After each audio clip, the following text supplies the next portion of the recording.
नवी मुंबई व रायगड जिल्ह्यातील ताज्या बातम्या आणि घडामोडींसाठी सबस्क्राईब करा वादळवारा लाईव्ह चॅनल आणि दाबा बेल आयकॉन।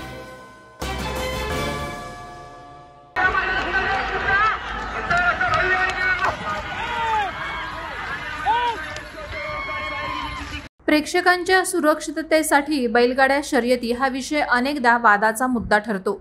रत्नागिरी जिल्ह्यात खेड तालुक्यात बैलगाडा शर्यती भरवण्यात आल्या होत्या। हेदली गावी कोकण केसरी बैलगाडा शर्यतींचं आयोजन राष्ट्रवादीच्या शरद पवार गटाच्या एका पदाधिकाऱ्यानं केलं होतं। मात्र शर्यतीतील एक बैलगाडा उधळला आणि थेट प्रेक्षकांमध्ये घुसला। तिसऱ्या राऊंडला बैल अचानक उधळून प्रेक्षकांच्या गॅलरीत घुसल्याने मोठा अनर्थ घडला।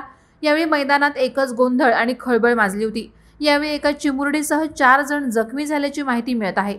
यामुळे बैलगाडा शर्यतींच्या सुरक्षेचा प्रश्न पुन्हा एकदा ऐरणीवर आलाय। स्पर्धेत बैल उधळल्याने बैलगाडा प्रेक्षकांमध्ये उभ्या असलेल्या 5 वर्षाच्या लहान मुलीच्या अंगावर गेला।